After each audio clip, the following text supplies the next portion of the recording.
Alright, മനുഷ്യന്മാർക്ക് മരണത്തിനെ തോൽപ്പിക്കാൻ പറ്റുമോ? പറ്റുമെന്നാണ് അമേരിക്കയിലെ കാലിഫോർണിയയിലുള്ള ബ്രയൻ ജോൺസൺ പറയുന്നത്. പുള്ളിക്ക് 43 വയസ്സായി. ആളുടെ 17 വയസ്സുള്ള മകൻ്റെ ബ്ലഡിലെ പ്ലാസ്മ എടുത്തിട്ട് ആൾ സ്വന്തം ബ്ലഡിൽ ഇൻഫ്യൂസ് ചെയ്തു. എന്താ കാരണം എന്ന് വെച്ചാൽ ആൾക്ക് 17 വയസ്സ് പോലെ ചെറുപ്പമാവാൻ വേണ്ടിയിട്ട്. 43-ാമത്തെ വയസ്സിൽ ആൾക്കൊരു കമ്പനി ഉണ്ടായിരുന്നു, ബ്രെയിൻ ട്രീ എന്ന് പറഞ്ഞിട്ട്. ആ കമ്പനി ആൾ പേയ്പാലിന് വിറ്റു $800 മില്യൺ. അതായത് $800 മില്യൺ ആൾ പേയ്പാലിന് സ്വന്തം കമ്പനി വിറ്റു. അപ്പോൾ ആൾക്ക് പേഴ്സണലി കിട്ടിയത് $300 മില്യൺ. ഈ $300 മില്യൺ എടുത്തിട്ട് ആൾ മരണത്തെ തോൽപ്പിക്കാൻ ഇറങ്ങി. ആ പ്രൊജക്റ്റിന് ആളിട്ട പേരാണ് ബ്ലൂ പ്രിന്റ്. ആൾക്ക് സ്വന്തം വീട്ടിൽ എംപ്ലോയീസ് ആയിട്ട് ഒരുപാട് മെഡിക്കൽ പ്രൊഫഷണൽസും പിന്നെ കുറേ ലാബുകളും എല്ലാം ആൾ സ്വന്തം വീട്ടിൽ സെറ്റ് ചെയ്തിട്ടുണ്ട്. മരണത്തെ തോൽപ്പിക്കാനും ആൾക്ക് എങ്ങനെ ചെറുപ്പമാവാം എന്നുള്ള എക്സ്പെരിമെൻസിനൊക്കെ വേണ്ടിയിട്ടാണ് ആളിതെല്ലാം സെറ്റ് ചെയ്തിട്ടുള്ളത്. എന്നിട്ട് ഇയാൾ ഇതിൽ നിന്ന് കിട്ടുന്ന നോളജ് ആളുടെ യൂട്യൂബ് ചാനലിലൂടെ ലോകത്തിന് ഫ്രീ ആയിട്ട് കൊടുക്കാനാണ് പ്ലാൻ. അതാണ് ഈ ടോട്ടലി ഈ ബ്ലൂ പ്രിന്റ് എന്ന് പറഞ്ഞ പ്രൊജക്റ്റിൻ്റെ മെയിൻ ലക്ഷ്യം എന്ന് പറഞ്ഞാൽ. ഞാൻ ഇയാളുടെ വീഡിയോസും ആർട്ടിക്കിൾസും പോഡ്കാസ്റ്റും ഒക്കെ കണ്ട് റിസർച്ച് നടത്തിയ സമയത്ത് ഇയാളുടെ റൂട്ടീൻ എന്ന് പറഞ്ഞാൽ ഭയങ്കര എക്സ്ട്രീമാണ്. രാവിലെ ഒരുപാട് വൈറ്റമിൻ പിൽസ് എടുക്കുക, പിന്നെ ഇയാളുടെ ഫുഡിൻ്റെ കാര്യങ്ങളൊക്കെ, പിന്നെ വർക്കൗട്ടും റൂട്ടീനും എല്ലാം ഭയങ്കര എക്സ്ട്രീമാണ്. നമുക്ക് ഇത്രയൊന്നും എക്സ്ട്രീമിൽ പോവാണ്ട് തന്നെ നമ്മുടെ ജീവിതത്തിൽ ചെറിയ ചെറിയ മാറ്റങ്ങൾ വരുത്തി കഴിഞ്ഞാൽ നമുക്ക് ഒരുപാട് രോഗങ്ങളിൽ നിന്നും ഒരുപാട് ജീവിതത്തിൽ ഉണ്ടാവാൻ ചാൻസ് ഉള്ള വലിയ വലിയ അസുഖങ്ങളിൽ നിന്നൊക്കെ നമുക്ക് രക്ഷപ്പെടാൻ സാധിക്കും. എപ്പോഴും ചെറുപ്പമായിട്ടിരിക്കുക, അല്ലെങ്കിൽ നമ്മുടെ പ്രായത്തിലുള്ള ആൾക്കാരെക്കാളൊക്കെ ചെറുപ്പം നമുക്ക് തോന്നിക്കണമെന്നുണ്ടെങ്കിൽ അത് എക്സ്ട്രീം ഹാർഡ് വർക്കും ലൈഫ് സ്റ്റൈൽ ചേഞ്ചസും കൊണ്ട് മാത്രമേ നടക്കുകയുള്ളൂ. ഇപ്പോൾ മമ്മൂട്ടിനെയോ കണ്ടില്ലേ, പുള്ളിയുടെ എക്സ്ട്രീം ആയിട്ടുള്ള ഡയറ്റുകളും ലൈഫ് സ്റ്റൈലും ഒക്കെ കൊണ്ടാണ് ആൾക്ക് ഇപ്പോഴും ആളുടെ പ്രായത്തിലുള്ള ആൾക്കാരെക്കാളൊക്കെ പ്രായം കുറവ് തോന്നിക്കുന്നത്. ഇങ്ങനെ നാച്ചുറൽ ആയിട്ടുള്ള രീതിയിൽ അസുഖങ്ങളൊന്നും ഇല്ലാണ്ട് ചെറുപ്പം നിലനിർത്തിയിട്ട് പോകാനുള്ള ഒരു സോഷ്യൽ മൂവ്മെൻറ്റിൻ്റെ പേരാണ് ബയോ ഹാക്കിംഗ്. ഇന്ന് നമ്മൾ ആക്ച്വലി ഡിസ്കസ് ചെയ്യാൻ പോകുന്നത് ബയോ ഹാക്കിങ്ങിൻ്റെ ഭാഗമായിട്ട് തന്നെ നിങ്ങൾക്ക് ചെറിയ ചെറിയ ചേഞ്ചസ് രാവിലത്തെ, അതായത് നിങ്ങളുടെ മോർണിംഗ് റൂട്ടീനിൽ വരുത്താൻ പറ്റുന്ന കാര്യങ്ങളാണ് ഞാനിത് പറയാൻ പോകുന്നത്. ഇങ്ങനെയൊക്കെ നിങ്ങൾ രാവിലെ ചെയ്ത് കഴിഞ്ഞാൽ നിങ്ങൾക്ക് ലൈഫിലും ഫൈനാൻഷ്യലിയും ഫിസിക്കലിയും സക്സസ്ഫുൾ ആകാൻ പറ്റും. പിന്നെ പല പല അസുഖങ്ങളിൽ നിന്നൊക്കെ നിങ്ങൾക്ക് രക്ഷപ്പെടാൻ പറ്റും. എപ്പോഴും ചെറുപ്പം നിലനിർത്താനും ഒക്കെ നിങ്ങൾക്ക് സാധിക്കുന്ന കാര്യങ്ങളാണ് ഞാനിനി പറയാൻ പോകുന്നത്.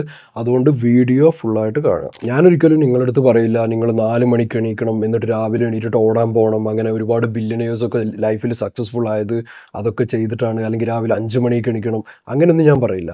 നിങ്ങൾ എപ്പോഴാണോ എണീക്കുന്നത് അപ്പോഴാണ് ആക്ച്വലി നിങ്ങളുടെ മോർണിംഗ് തുടങ്ങുന്നത്. അത് വിചാരിച്ചിട്ട് ഒരിക്കലും 10 മണി 11 മണി അങ്ങനെയുള്ള സമയത്ത് എണീക്കണം എന്നല്ല പറയുന്നത്. വളരെ അൺഹെൽത്തി ആയിട്ടുള്ള കാര്യമാണ്. നിങ്ങളുടെ ലൈഫ് സ്റ്റൈൽ റൂട്ടീൻ അനുസരിച്ച് നിങ്ങൾ എപ്പോഴാണോ രാവിലെ എണീക്കുന്നത് അപ്പോഴാണ് നിങ്ങളുടെ മോർണിംഗ് തുടങ്ങുന്നത്. കുറച്ച് കാലം മുമ്പ് വരെ ഞാനും രാവിലെ ആദ്യം എഴുന്നേറ്റ് കഴിഞ്ഞാൽ ഉടനെ തന്നെ ഫോൺ എടുത്തിട്ട് സ്ക്രോൾ ചെയ്തുകൊണ്ടിരിക്കും. ഇൻസ്റ്റാഗ്രാമിലാണെങ്കിലും ടിക്ടോക്കിലാണെങ്കിലും വാട്സാപ്പിലാണെങ്കിലും എനിക്ക് വന്നിട്ടുള്ള നോട്ടിഫിക്കേഷൻ കാര്യങ്ങളൊക്കെ ചെക്ക് ചെയ്യുക.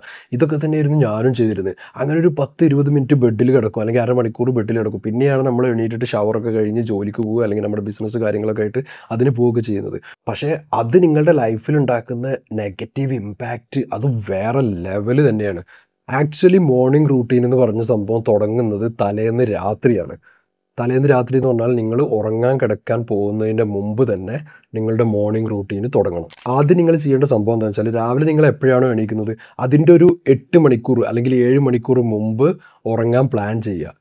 എന്നിട്ട് ഈ ഉറങ്ങാൻ പ്ലാൻ ചെയ്ത സമയത്തിൻ്റെ 2 മണിക്കൂർ മുമ്പ് തന്നെ നിങ്ങൾ വൈൻഡിങ് ഡൗൺ എന്ന് പറഞ്ഞ പ്രോസസ്സ് തുടങ്ങണം. വൈൻഡിങ് ഡൗൺ എന്ന് പറഞ്ഞാൽ നമ്മൾ സ്ലോ ആക്കുക, നമ്മൾ ചെയ്യുന്ന കാര്യങ്ങൾ സ്ലോ ആക്കുക. ഇപ്പോൾ നിങ്ങൾ ഫുഡൊക്കെ കഴിച്ചിട്ട് നിങ്ങളിപ്പോൾ എന്തെങ്കിലും സിനിമ കണ്ടിരിക്കുകയാണ്, അല്ലെങ്കിൽ സോഷ്യൽ മീഡിയയിൽ സ്ക്രോൾ ചെയ്യുകയാണ്, ഇങ്ങനെ നിങ്ങളുടെ മൈൻഡ് സ്റ്റിമുലേറ്റ് ചെയ്യുന്ന കാര്യങ്ങളൊക്കെ നിങ്ങൾ എന്ത് ചെയ്യുക, ഒഴിവാക്കുക. ഏറ്റവും നല്ല കാര്യം എന്താ വെച്ചാൽ ഒന്നെങ്കിൽ ബുക്ക് വായിക്കുക, അല്ലെങ്കിൽ ഒന്നുമില്ല ജസ്റ്റ് എന്ത് ചെയ്യുക, ഫാമിലിനോടൊക്കെ സംസാരിക്കുക, അല്ലെങ്കിൽ റിലാക്സിങ് ആയിട്ടുള്ള മ്യൂസിക് കേൾക്കുക. അങ്ങനെ നമ്മുടെ മൈൻഡും ബോഡിയും പക്കാ സ്ലോ ഡൗൺ ചെയ്തിട്ട് ഉറങ്ങാൻ പ്രിപ്പയർഡ് ആവുക. ഓക്കെ, പെട്ടെന്ന് സ്റ്റിമുലേറ്റ്. ഇപ്പോൾ രാത്രി ഉറങ്ങാൻ കിടക്കുന്നതിന് മുമ്പ് ഹൊറർ മൂവീസ് ഇങ്ങനെയൊക്കെ കാണുന്ന ആൾക്കാരുണ്ടാവും. അത് ഭയങ്കര പ്രശ്നമാണ്. അപ്പോൾ നിങ്ങളുടെ മൈൻഡ് പിന്നെയും സ്റ്റിമുലേറ്റ് ആവുകയോ ചെയ്യുക. അപ്പോൾ മൈൻഡിനെ സ്ട്രെസ്സോ സ്റ്റിമുലേറ്റോ ചെയ്യാൻ ചാൻസ് ഉള്ള കാര്യങ്ങൾ അവോയ്ഡ് ചെയ്യുക. നമ്മൾ എന്ത് ചെയ്യുക, ഉറങ്ങുന്നതിൻ്റെ 2 മണിക്കൂർ മുമ്പ് തന്നെ പതിയെ വൈൻഡിങ് ഡൗൺ പ്രോസസ്സ്, ഇപ്പോൾ ഞാൻ പറഞ്ഞ വൈൻഡിങ് ഡൗൺ പ്രോസസ്സ് തുടങ്ങുക. എന്നിട്ട് നിങ്ങൾ ചെയ്യേണ്ട കാര്യം എന്താണെന്ന് വെച്ചാൽ നിങ്ങളുടെ ഫോൺ എടുത്തിട്ട് നോട്ട്സിൻ്റെ ആപ്പ് തുറക്കുക, അല്ലെങ്കിൽ നിങ്ങൾക്ക് പേപ്പറോ പെന്നുണ്ടെങ്കിൽ അതിൽ നിങ്ങൾക്ക് നാളെ ചെയ്യാനുള്ള കാര്യങ്ങൾ ജസ്റ്റ് എഴുതി വെക്കുക. നൈസായിട്ട് എന്തൊക്കെയാണ് ചെയ്യേണ്ടത് എന്നുള്ളത് രാവിലെ മുതൽ വൈകുന്നേരം വരെയുള്ള ഒരു ടു ഡു ലിസ്റ്റ് പോലെ നിങ്ങൾ എന്ത് ചെയ്യുക, എഴുതി വെക്കുക. ഓക്കെ ഇത് ചെയ്യണം, ഇന്ന ആളെ വിളിക്കണം, ഇന്ന കാര്യങ്ങൾ കംപ്ലീറ്റ് ചെയ്യണം എന്നുള്ള സംഭവങ്ങൾ നിങ്ങൾ ജസ്റ്റ് എഴുതി വെക്കുക. പിന്നെ നിങ്ങൾ ഡെയിലി നല്ല സ്ലീപ്പ് കിട്ടുന്ന ഒരാളാണെങ്കിൽ, അല്ലെങ്കിൽ റൂട്ടീനായിട്ട് 8 മണിക്കൂർ 7 മണിക്കൂറൊക്കെ സ്ലീപ്പ് കിട്ടുന്ന ആളാണെങ്കിൽ നിങ്ങൾ ഓട്ടോമാറ്റിക്കലി രാവിലെ കറക്റ്റ് സമയത്ത് നിങ്ങൾ എണീക്കും. പിന്നെ എണീക്കാൻ ബുദ്ധിമുട്ടുള്ള ആൾക്കാരാണെങ്കിൽ രാവിലെ നമ്മൾ സ്വാഭാവികമായിട്ടും അലാം ക്ലോക്ക് സെറ്റ് ചെയ്യും. അപ്പോൾ അലാം ക്ലോക്ക് സെറ്റ് ചെയ്യുമ്പോൾ ഞാൻ റെക്കമെൻഡ് ചെയ്യുന്ന സംഭവം എന്താണെന്ന് വെച്ചാൽ, നിങ്ങൾ ഈ ഭയങ്കര ലൗഡ് നോയ്സ് ഒന്നും വെക്കാണ്ട്, ഇപ്പോൾ ബേർഡ്സ് സൗണ്ട് അല്ലെങ്കിൽ നേച്ചറോ അല്ലെങ്കിൽ ഫോറസ്റ്റ് ഇങ്ങനെയുള്ള സംഭവങ്ങളൊക്കെ അല്ലേ, വാട്ടർഫോൾസ്, ഇങ്ങനെ നമ്മളെ മൈൻഡ് കാമാക്കുന്ന സൗണ്ടുകൾ നിങ്ങൾ അലാം ക്ലോക്ക് സെറ്റ് ചെയ്യുക. എന്നിട്ട് എന്ത് ചെയ്യുക, രാവിലെ എണീക്കുന്ന സമയത്ത് നിങ്ങൾക്ക് ആ ഒരു പോസിറ്റീവ്നെസ് അല്ലെങ്കിൽ ആ ഒരു പ്രസൻസ് ഓഫ് മൈൻഡ് കിട്ടാൻ അത് ഹെൽപ്പ് ചെയ്യും. സ്വാഭാവികമായിട്ടും നമ്മൾ സാധാരണ രാവിലെ എണീറ്റിട്ട് ചൂടുവെള്ളത്തിലാണ് കുളിക്കുകയൊക്കെ ചെയ്യാറ്. നേരെ തിരിച്ചിട്ട് നിങ്ങൾ എന്ത് ചെയ്യുക, തണുത്ത വെള്ളത്തിൽ കുളിക്കുക, നല്ല തണുത്ത വെള്ളത്തിൽ ഷവർ ചെയ്യുക. അങ്ങനെ ചെയ്യുമ്പോഴുള്ള പ്രത്യേകത എന്താ വെച്ചാൽ, നിങ്ങളുടെ ഡോപ്പമിനെ 250% കൂട്ടാൻ അത് ഹെൽപ്പ് ചെയ്യും. പിന്നെ നിങ്ങളുടെ മസിൽസ്, നിങ്ങളുടെ മൂഡ്, പിന്നെ നിങ്ങൾ നന്നായിട്ടത് ഉണർത്തും. ഞാൻ എന്താണ് ഡോപ്പമീൻ എന്നുള്ളത് കഴിഞ്ഞ വീഡിയോയിൽ ഞാൻ പറഞ്ഞിട്ടുണ്ടായിരുന്നു. നിങ്ങൾക്ക് ഡോപ്പമീൻ ഉണ്ടെങ്കിൽ നിങ്ങൾക്ക് ലൈഫിലെ ചെറിയ ചെറിയ കാര്യങ്ങളൊക്കെ നിങ്ങൾക്ക് ഈസി ആയിട്ട് എൻജോയ് ചെയ്യാൻ പറ്റും. നമ്മൾ ഈ സോഷ്യൽ മീഡിയയിലൊക്കെ സ്ക്രോൾ ചെയ്യുന്നതിലൂടെ നമുക്ക് ഒരു കാര്യത്തിലും ഫോക്കസ് ചെയ്യാൻ പറ്റുന്നില്ല, അല്ലെങ്കിൽ ഈ പോൺ വീഡിയോസ് ഇങ്ങനെയുള്ള സംഭവങ്ങളൊക്കെ കാണുന്നതിലൂടെ നമുക്ക് ചെറിയ ചെറിയ കാര്യങ്ങളൊന്നും ലൈഫിൽ പിന്നെ എൻജോയ് ചെയ്യാം. നിങ്ങൾ തന്നെ നിങ്ങളുടെ ലൈഫിൽ ശ്രദ്ധിച്ചിട്ടുണ്ടാവും, നിങ്ങൾ 24 hours സോഷ്യൽ മീഡിയ അഡിക്റ്റ് ആയിട്ടുള്ള ഒരാളാണെങ്കിൽ പിന്നെ നിങ്ങൾക്ക് റിയൽ ലൈഫിലേക്ക് വരുമ്പോൾ നിങ്ങൾക്ക് എന്ത് ചെയ്യാൻ പറ്റില്ല, ചെറിയ ചെറിയ കാര്യങ്ങളൊന്നും നിങ്ങൾക്ക് എൻജോയ് ചെയ്യാൻ പറ്റുന്നില്ല. അല്ലെങ്കിൽ നിങ്ങൾക്കൊരു ബുക്ക് വായിക്കാൻ പറ്റുന്നില്ല, നിങ്ങൾക്കൊരു സിനിമ അല്ലെങ്കിൽ നിങ്ങൾക്കൊരു പോഡ്കാസ്റ്റ് ഇങ്ങനെയുള്ള സംഭവങ്ങൾ, ഒരു ഇൻ്റർവ്യൂ ഒന്നും നിങ്ങൾക്കൊരു 5 മിനിറ്റ് പോലും കണ്ടിരിക്കാൻ പറ്റുന്നില്ല. അപ്പോൾ തന്നെ നിങ്ങൾക്ക് അടുത്ത കണ്ടൻറ്റ് കാണണം. മാക്സിമം കണ്ടൻറ്റ് നിങ്ങളിങ്ങനെ കൺസ്യൂം ചെയ്തുകൊണ്ടിരിക്കണം. അതിൻ്റെ കാരണം എന്താണെന്നറിയോ, നിങ്ങളുടെ ഡോപ്പമീൻ റിസപ്റ്റേഴ്സ് തലയിൽ ഫ്രൈ ആയിക്കൊണ്ടിരിക്കുകയാണ് ഈ സമയത്ത്. നമ്മളൊക്കെ ചെറിയ കുട്ടികളായിരുന്ന സമയത്ത് നമുക്ക് ചെറിയ ചെറിയ കാര്യങ്ങളൊക്കെ, ഇപ്പോൾ നമ്മൾ ചുമ്മാ ബോൾ എടുത്തിട്ട് നമ്മൾ ചുമരിലേക്ക് എറിഞ്ഞ് കളിക്കുന്ന സംഭവമൊക്കെ നമുക്ക് സത്യം പറഞ്ഞാൽ എൻജോയ് ചെയ്യാൻ പറ്റുന്ന ഒരു കാലം ഉണ്ടായിരുന്നു. പക്ഷേ ഇപ്പം നമുക്കത് എൻജോയ് ചെയ്യാൻ പറ്റുന്നില്ല. ഇപ്പം നമ്മളെ തൃപ്തിപ്പെടുത്തണമെന്നുണ്ടെങ്കിൽ ടിക്ടോക്കിൽ ആരെങ്കിലും റോഡിലൂടെ തലകുത്തി മറിഞ്ഞിട്ട് നടക്കണം, അല്ലെങ്കിൽ എന്തെങ്കിലുമൊക്കെ വൃത്തിയോട് കാണിക്കണം. കാരണം ഇങ്ങനെയുള്ള സംഭവങ്ങളാണ് നമ്മുടെ ബ്രെയിനിനെ ഇപ്പോൾ സ്റ്റിമുലേറ്റ് ചെയ്തുകൊണ്ടിരിക്കുന്നത്. അപ്പോൾ നമുക്ക് കൂടുതൽ കൂടുതൽ എക്സ്ട്രീം ആയിട്ടുള്ള കണ്ടൻറ്റുകളും എക്സ്ട്രീം ആയിട്ടുള്ള കാര്യങ്ങളും കാണാൻ വേണ്ടിയിട്ട് തോന്നും. കോൾഡ് ഷവേഴ്സ് എടുക്കുന്നതിലൂടെ നിങ്ങളുടെ ഡോപ്പമീൻ ലെവല് 250% കൂടും. പിന്നെ കുളിക്കുന്ന സമയത്താണെങ്കിലും നാച്ചുറൽ ആയിട്ടുള്ള പ്രോഡക്ട്സ് യൂസ് ചെയ്യുക. അപ്പോൾ നിങ്ങൾ ഷവർ ജെൽ ഉപയോഗിക്കുന്ന ആൾക്കാരായിരിക്കും, അല്ലെങ്കിൽ സോപ്പ് ഉപയോഗിക്കുന്ന ആൾക്കാരായിരിക്കും, പല ബ്രാൻഡിൻ്റെ ഷാമ്പൂ, കണ്ടീഷണർ ഇങ്ങനെയുള്ള സംഭവങ്ങളൊക്കെ ഉപയോഗിക്കുന്ന ആൾക്കാരായിരിക്കും. മാക്സിമം നാച്ചുറൽ എക്സ്ട്രാക്ട്സ് ഉള്ള അല്ലെങ്കിൽ നാച്ചുറൽ ആയിട്ടുള്ള ഹോം മെയ്ഡൊക്കെ ആയിട്ടുള്ള ക്വാളിറ്റി ഉള്ള പ്രൊഡക്ട്സ് നിങ്ങൾ യൂസ് ചെയ്യുക. അത് നിങ്ങൾക്ക് ലോങ് ടേം ലൈഫിലും ഹെൽത്തിനും ബെനിഫിഷ്യൽ ആവും. പിന്നെ കുളിച്ചതിന് ശേഷം ഞാൻ എല്ലാ വീഡിയോയിലും പറയുന്ന പോലെ തന്നെ ഒരു സ്കിൻ കെയർ റൂട്ടീൻ ഫോളോ ചെയ്യുക. അപ്പോൾ ഞാൻ ആൺകുട്ടികളാണെങ്കിലും പെൺകുട്ടികളാണെങ്കിലും പറയുന്ന ഒരു കാര്യമാണ്, സ്കിൻ കെയർ വളരെ ഇമ്പോർട്ടൻ്റ് ആണെന്നുള്ളത്. സ്കിൻ കെയർ എന്ന് പറഞ്ഞു കഴിഞ്ഞാൽ വെളുത്തിട്ട് പാറുന്നതല്ല. ഞാൻ ഒരുപാട് വീഡിയോയിൽ പറഞ്ഞതാണ്. എന്നിട്ടും ആൾക്കാർ എൻ്റെ വീഡിയോയുടെ താഴെ കമൻറ്റ് ഇടുകയാണ്, വെളുത്തതാണ് നല്ലത്, വെളുപ്പാണ്, എനിക്ക് വെളുക്കണം, ഞാൻ കറുത്തിട്ടാണ്, ഞാൻ ബ്ലാക്ക് ആണെന്നൊക്കെ പറഞ്ഞിട്ട്. അത് പറഞ്ഞിട്ട് കാര്യമില്ല. നമ്മുടെ ആൾക്കാരുടെ മെൻറ്റാലിറ്റി മാറുക എന്ന് പറഞ്ഞാൽ മാറ്റാൻ ഭയങ്കര പാടാണ്. വെളുത്ത സ്കിന്നിനെക്കാളും നമുക്ക് വേണ്ട സംഭവം എന്താണെന്ന് വെച്ചാൽ ഹെൽത്തി ആയിട്ടുള്ള സ്കിന്നാണ്. കുത്തുകളില്ലാത്ത, പാടുകളില്ലാത്ത, അല്ലെങ്കിൽ സ്കാർസ് ഇല്ലാത്ത, മുഖക്കുരു ഇല്ലാത്ത, ആക്നെ ഇല്ലാത്ത, ക്ലീൻ ആയിട്ടുള്ള ക്ലിയർ ആയിട്ടുള്ള സ്കിന്നാണ് ഹെൽത്തി ആയിട്ടുള്ള സ്കിന്ന്. അങ്ങനെ ബേസിക് ആയിട്ടുള്ള ബ്രഷിങ്, കുളി ഇങ്ങനെയുള്ള കാര്യങ്ങളൊക്കെ കഴിഞ്ഞാൽ, ഇത് ഞാൻ സമയമുള്ള ആളുകൾക്കാണ് റെക്കമെൻഡ് ചെയ്യുക, മെഡിറ്റേഷൻ. ഞാനൊരിക്കലും നിങ്ങളടുത്ത് സന്യാസികളെ പോലെ ഇങ്ങനെ കണ്ണൊക്കെ അടച്ച് ഇരുന്നിട്ട് ഭയങ്കരമായിട്ട് ലോകത്തിനെ കുറിച്ചും ഫിലോസഫിക്കലായിട്ട് ചിന്തിക്കണമെന്ന് ഒരിക്കലും പറയില്ല.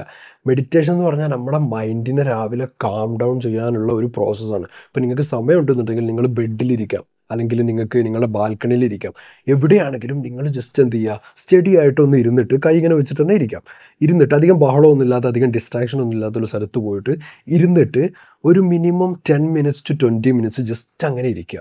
എന്നിട്ട് നിങ്ങളുടെ ചിന്തകൾ, ഒരുപാട് ചിന്തകൾ നമ്മൾ വെറുതെ ഇരിക്കുമ്പോൾ നമ്മുടെ മൈൻഡിൽ വരും. നമുക്ക് ഫോൺ എടുക്കാൻ തോന്നും, ഒരുപാട് കാര്യങ്ങൾ തോന്നും, ഓക്കെ, സ്ക്രോൾ ചെയ്യാൻ തോന്നും, അല്ലെങ്കിൽ ഫ്രണ്ട്സിനെ വിളിക്കാൻ തോന്നും, പല പല കാര്യങ്ങൾ തോന്നും. അതൊക്കെ നമ്മൾ എന്ത് ചെയ്യുക, ഒരു 10-20 മിനിറ്റ് അതൊന്നും ചെയ്യാണ്ട് നിങ്ങളെ ബ്രത്തിൽ, അതായത് നിങ്ങളുടെ ശ്വാസത്തിൽ കോൺസെൻട്രേറ്റ് ചെയ്യുക. ചിന്തകൾ പല പല തവണ പല പല സ്ഥലങ്ങളിലേക്കൊക്കെ പോകാൻ തുടങ്ങും. ഓക്കെ, ആ പെണ്ണിനെ കുറിച്ചിട്ട് ആലോചിക്കും, അല്ലെങ്കിൽ ആ പെൺകുട്ടിനോട് ഞാൻ അന്ന് സംസാരിക്കണമല്ലോ, അല്ലെങ്കിൽ കോളേജിൽ പ്രശ്നം ആലോചിക്കും, സ്കൂളിലെ പ്രശ്നം ആലോചിക്കും, അല്ലെങ്കിൽ നിങ്ങൾ വർക്ക് പ്ലേസിൽ ഇത്ര പ്രശ്നമുണ്ട്, എനിക്ക് ഇന്ന് ഈ പ്രൊജക്റ്റ് തീർക്കണം, അങ്ങനെ ഒരുപാട് ചിന്തകൾ നിങ്ങളുടെ മൈൻഡിലുണ്ടാവും. അതൊക്കെ പതിയെ മറന്നിട്ട് നിങ്ങൾ ശ്വാസം വിടുന്നതിൽ ഫോക്കസ് ചെയ്തിട്ട് ജസ്റ്റ് 10 അല്ലെങ്കിൽ 15 മിനിറ്റ് നിങ്ങൾ ഇരുന്ന് കഴിഞ്ഞാൽ, ഇത് സയൻറ്റിഫിക്കലി പ്രൂവൺ ആയിട്ടുള്ള കാര്യം കൂടിയാണ്. ഡെയിലി നിങ്ങളൊരു 10 അല്ലെങ്കിൽ 15-20 മിനിറ്റ് നിങ്ങൾ മെഡിറ്റേറ്റ് ചെയ്ത് കഴിഞ്ഞാൽ നിങ്ങളുടെ ദിവസത്തിലും നിങ്ങളുടെ ലൈഫ് സ്റ്റൈലിലും ഒരുപാട് പോസിറ്റീവായിട്ടുള്ള ബെനിഫിറ്റ്സ് ഒരുപാടുണ്ട് എന്നുള്ളത്. ഞാനും സെൽഫ് ഇമ്പ്രൂവ്മെൻറ്റ് തുടങ്ങിയ സമയത്ത് ഈ മെഡിറ്റേഷൻ എന്ന് പറഞ്ഞ സംഭവമൊക്കെ പക്ക ഗേ ആയിട്ടുള്ള പരിപാടിയാണ്, ഇതൊക്കെ പെമ്പിള്ളേർക്ക് പറഞ്ഞിട്ടുള്ള പരിപാടി, അല്ലെങ്കിൽ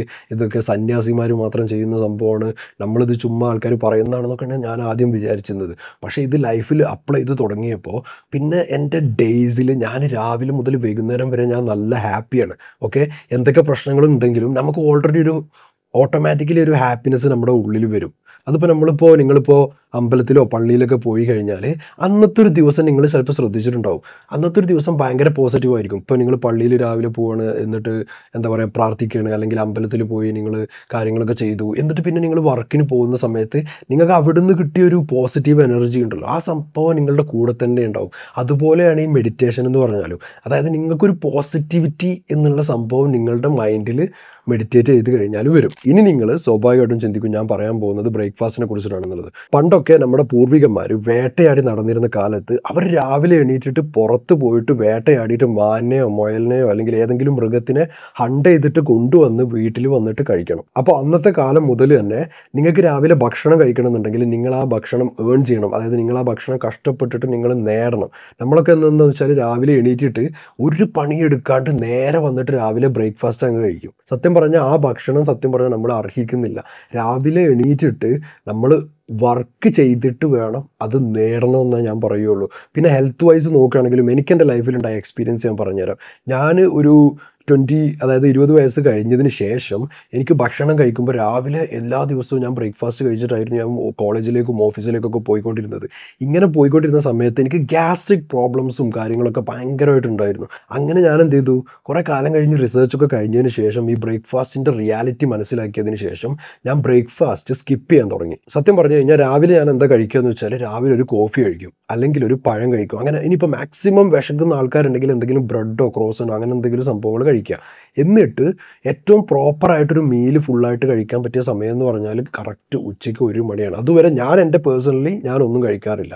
പിന്നെ എനിക്ക് ഒരു ഹെൽത്ത് പ്രോബ്ലംസോ അതിനോടനുബന്ധിച്ച് ഒരു പ്രശ്നങ്ങളോ ഉണ്ടായിട്ടില്ല, ഗ്യാസ്ട്രിക് ഇഷ്യൂസോ അങ്ങനെ ഒരു സംഭവം ഞാൻ ഈ ഒരു റൂട്ടീൻ ഞാൻ ഫോളോ ചെയ്തതിന് ശേഷം ഉണ്ടായിട്ടില്ല. നമ്മുടെ നാട്ടിലൊക്കെ ഞാൻ കണ്ടിട്ടുണ്ട് ആൾക്കാർ രാവിലെ എണീറ്റിട്ട് പൊറോട്ടയും ബീഫും ഇങ്ങനെയുള്ള സംഭവങ്ങളൊക്കെ കഴിച്ചിട്ട് രാവിലെ തന്നെ ടയേർഡായിട്ട് മൊത്തത്തിൽ വയറൊക്കെ ബ്ലോഡഡ് ആയിട്ട് ഓഫീസിലേക്കോ അല്ലെങ്കിൽ വർക്കിലേക്കോ പിന്നെ നമ്മുടെ സ്കൂളിലേക്കൊക്കെ പോകുന്നത് കണ്ടിട്ടുണ്ട്. പിന്നെ വേറൊരു കാര്യം കൂടി ഉണ്ട്, നിങ്ങൾ വിശന്നിരിക്കുന്ന സമയത്ത് നിങ്ങൾ മാക്സിമം പ്രൊഡക്റ്റീവ് ആവും.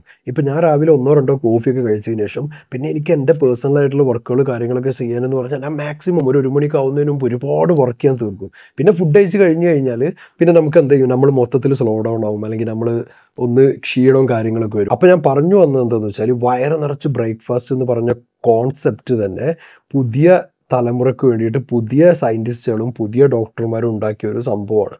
നിങ്ങൾ അത് ഒഴിവാക്കിയാൽ തന്നെ നിങ്ങളുടെ ജീവിതം ഒരുപാട് ബെറ്റർ ആക്കാൻ പറ്റും. ഈ ബയോ ഹാക്കിംഗ് ചെയ്യുന്ന ഒരുപാട് പേര് ഇൻ്റർമീഡിയറ്റ് ഫാസ്റ്റിംഗ് ഒക്കെ പ്രൊമോട്ട് ചെയ്യുന്ന ആൾക്കാർ, അതായത് നമ്മൾ രാവിലെ മുതൽ വൈകുന്നേരം വരെ ഒന്നും കഴിക്കാണ്ടിരുന്നിട്ട് ജസ്റ്റ് വെള്ളം മാത്രം കുടിച്ചിട്ട് വൈകുന്നേരം ഫുഡ് കഴിക്കുന്ന റൂട്ടീനൊക്കെ ആൾക്കാർ ചെയ്യുന്നുണ്ട്. കാരണം നമ്മൾ ഫാസ്റ്റ് ചെയ്യുന്നതിലൂടെ, നമ്മൾ നോമ്പെടുക്കുന്നതിലൂടെ, നമ്മൾ ഭക്ഷണം കഴിക്കാണ്ടിരിക്കുന്നതിലൂടെ നമുക്ക് നമ്മുടെ കോശങ്ങൾ, സയൻറ്റിഫിക്കലി പ്രൂൺ ആയിട്ടുള്ള കാര്യങ്ങളും കൂടി കേട്ടോ അത്, നമ്മുടെ കോശങ്ങൾ റീജനറേറ്റ് ആവും, നമ്മുടെ ഇമ്മ്യൂൺ സിസ്റ്റം വർദ്ധിക്കും, അതായത് നമ്മുടെ ഇമ്മ്യൂണിറ്റി പവർ വർദ്ധിക്കും. ഇങ്ങനെ ഒരുപാട് ബെനഫിഷ്യൽ ആയിട്ടുള്ള കാര്യങ്ങൾ നമ്മൾ ഫാസ്റ്റ് ചെയ്യുന്നതിലൂടെ നമുക്ക് കിട്ടും. ഈ ബ്രിട്ടീഷുകാർ നമുക്ക് തന്നിട്ട് പോയൊരു സംഭവമാണ് ചായ എന്ന് പറഞ്ഞൊരു സംഭവം, അല്ലെങ്കിൽ ടീ എന്ന് പറഞ്ഞൊരു സംഭവം. ഈ സാധനം ഞാൻ കുടിച്ചിട്ട് സത്യം പറഞ്ഞാൽ എനിക്ക് വലിയ ബെനഫിഷ്യൽ ആയിട്ടൊന്നും തോന്നിയിട്ടില്ല. ചിലപ്പോൾ നിങ്ങൾക്കൊരു 1-2-3 മിനിറ്റിൻ്റെ പ്ലഷർ കിട്ടും, അല്ലെങ്കിൽ ഒരു ചെറിയ തലവേദന ഉള്ളത് പോയി കിട്ടും. അത്രയേ ഉള്ളൂ ചായയുടെ എഫക്റ്റ് എന്ന് പറഞ്ഞാൽ. പക്ഷെ കോഫി എന്ന് പറഞ്ഞ സംഭവം അത് ഞാൻ ഭയങ്കരമായിട്ട് എല്ലാവരോടും പറയുന്ന സംഭവമാണ്, ഞാൻ പ്രൊമോട്ട് ചെയ്യുന്ന സംഭവമാണ്. കോഫിക്ക് ഒരുപാട് ബെനഫിഷ്യൽ ആയിട്ടുള്ള കാര്യങ്ങളുണ്ട്. കോഫി നിങ്ങൾ കുടിച്ചു കഴിഞ്ഞാൽ നിങ്ങൾക്ക് അതിൻ്റെ ഒരു എനർജി അല്ലെങ്കിൽ അതിൻ്റെ ഒരു ഉണർവ് നിങ്ങൾക്ക് 1-2-3 മണിക്കൂർ കിട്ടും. അപ്പോൾ നിങ്ങൾക്ക് എന്ത് ചെയ്യാൻ പറ്റും, മാക്സിമം നിങ്ങളുടെ വർക്ക് കാര്യങ്ങൾ ചെയ്യാൻ പറ്റും. ഞാൻ നിങ്ങളുടെ അടുത്ത് തലേ ദിവസം തന്നെ നോട്ടിൽ എന്തൊക്കെയാണ് നമുക്ക് നാളെ ചെയ്യാനുള്ള കാര്യങ്ങളെന്ന് എഴുതി വെക്കാൻ പറഞ്ഞിട്ടുണ്ടായി. അപ്പോൾ രാവിലെ മുതൽ ഈ എഴുതി വെച്ച സംഭവങ്ങൾ 1 by 1 എന്ത് ചെയ്യുക, നമ്മൾ ചെയ്ത് തീർക്കുക. ഈ ചാനൽ ആക്ച്വലി ആണുങ്ങളെ ഫോക്കസ് ചെയ്തിട്ടാണ് ഞാൻ സ്റ്റാർട്ട് ചെയ്തിട്ടുള്ളത്. ആണുങ്ങളുടെ ലൈഫ് എന്ന് പറഞ്ഞാൽ ഒരു യുദ്ധമാണ്. നിങ്ങളൊരു ഗ്ലാഡിയേറ്ററാണ്. നിങ്ങളിൽ ഒരുപാട് പേര് ഗ്ലാഡിയേറ്റർ മൂവി കണ്ട ആൾക്കാരുണ്ടോ? നിങ്ങളൊരു ഗ്ലാഡിയേറ്ററാണ്. നിങ്ങൾക്ക് ഒരുപാട് കോമ്പറ്റീറ്റേഴ്സ് ഉണ്ട്, നിങ്ങൾക്ക് ഒരുപാട് പേരോട് മത്സരിക്കാനുണ്ട്, നിങ്ങൾക്ക് ഒരുപാട് കാര്യങ്ങൾ പിടിച്ചടക്കാനുണ്ട്.